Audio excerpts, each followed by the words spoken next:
Bonjour tout le monde, aujourd'hui je voulais vous faire une vidéo sur recevoir la colère de l'autre. Souvent ça nous terrorise ou alors on a envie d'attaquer, bref on se remet dans les trois positions archaïques de notre cerveau, l'attaque, la fuite ou la tétanie. Si vous voulez accueillir ce que l'autre vous dit et diminuer l'intensité de sa colère, il y a plusieurs petites règles à savoir. Déjà, vous rappelez que c'est pas à vous qu'il en veut, mais que c'est quelque chose de très important pour lui qu'il a besoin d'exprimer. Donc on va essayer de se brancher sur mais qu'est-ce qu'il me dit derrière les cris, derrière la colère, qu'est-ce qu'il est en train de me raconter. Et ce qui vous donne l'espace d'accueillir ça, c'est d'avoir la conscience de votre état émotionnel. Par exemple, vous allez prendre le temps de regarder si vous êtes toujours en train de respirer ou si vous êtes en apnée. Contractez, vous voyez mes épaules, elles se lèvent. Si vous êtes en train de vouloir lui répondre, lui en mettre plein la tête, bon, là vous êtes plutôt dans l'attaque. Ou si au contraire, il n'y a plus rien qui se passe, vos pensées, elles ne fonctionnent plus, vous buguez complètement. Ça, c'est la tétanie. Pourquoi on prend conscience de ça? Parce que c'est une manière de rebrancher notre cerveau. Et comment on va faire pour le rebrancher? En respirant. Vous allez respirer avec le ventre. Vous savez, je vous ai déjà montré la dernière fois.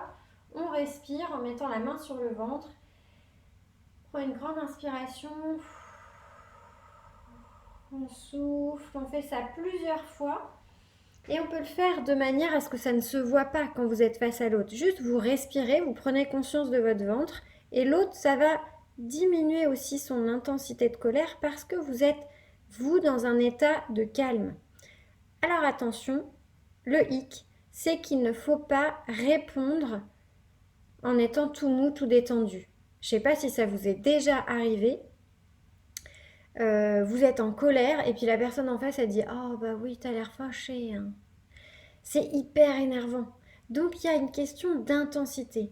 Il va falloir être à la fois détendu, respirer calmement avec le ventre, être posé, ancré, et en même temps avoir de la contenance, être là pour dire bah, je suis présent, j'écoute ce que tu me dis, j'ai bien entendu qu'il y avait un truc qui allait pas. Vous voyez comment je le fais?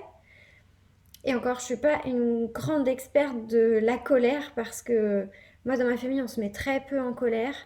Et donc, quand il y a de l'intensité, j'ai tendance à être dans la tétanie. Donc, j'en suis à respirer, revenir dans mon ventral, revenir dans quelque chose qui me permet de rebrancher mon cerveau et du coup, de répondre à l'autre.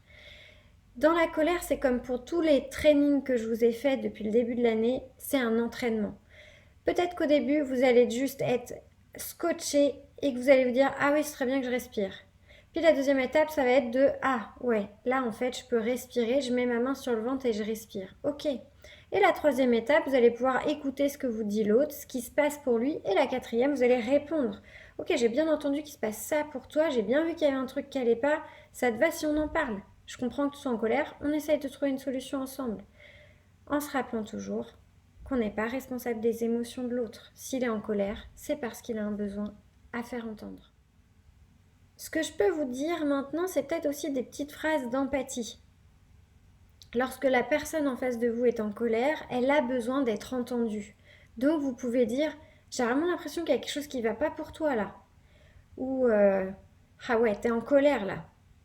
Des petits trucs comme ça qui amorcent le dialogue. Et c'est pas parce que vous commencez en empathie vers l'autre que vous êtes d'accord avec l'autre. Vous lui donnez l'écoute dont il a besoin qui va permettre le dialogue et qui va permettre de rentrer de nouveau à l'intérieur parce que quand on est en colère, très souvent on explose. Il y a cette crainte d'ailleurs que la colère soit de la violence et que ça explose vers nous. Ça c'est la violence. La colère c'est quelque chose de très vertical. On est là, on marque une limite. Donc ce que vous pouvez faire également, c'est vous imaginer dans une bulle et que la colère de l'autre, elle glisse sur votre bulle, elle ne rentre pas. Ça aide bien à rester connecté à soi-même et à ses capacités de raisonnement. Vous avez le droit de ne pas être d'accord. Dans cette phase d'empathie, vous allez accompagner l'autre à comprendre ce qui est important pour lui, mais ça ne veut pas dire que vous êtes d'accord avec son discours. Si l'autre vous dit quelque chose de raciste et que vous avez un cœur d'accueillir chaque être humain tel qu'il est, au-delà de son apparence physique, vous n'allez pas être d'accord. Mais pour autant, vous allez reformuler, essayer de l'accompagner en empathie. Dans les stages qu'on propose autour de la gestion de la colère, on aborde ces différents points avec des points théoriques pour comprendre le mécanisme de la colère et comment on peut réagir par rapport à ça, des points corporels et puis des points d'entraînement. C'est-à-dire, voilà, on va se mettre en jeu, on va essayer de se dépatouiller de la colère. Et puis c'est vraiment l'entraînement qui va donner de la fluidité et qui va faire qu'en fait vous allez rencontrer peut-être autant de conflits qu'avant, mais nettement moins de colère. Parce que lorsqu'on entend le désaccord au début où il s'amorce, il n'y a plus besoin d'hurler et d'être en colère. Vous êtes entendu et l'autre est entendu là où il a besoin et au moment où il en a besoin. J'espère que cette petite vidéo vous aura aidé. N'hésitez pas à me mettre en commentaire vos questions, vos souhaits pour les prochaines vidéos. J'en prépare une sur le couple, j'espère avant le 14 février, mais je garantis rien. Dans laquelle je vais parler de tous les pièges du couple, ce qu'on peut rencontrer et ce qui fait que dans nos relations ça se tend dans notre couple. Et puis une autre sur la peur pour savoir comment je gère cette peur qui là encore nous fait perdre nos moyens et nous fait beaucoup travailler au niveau du mental.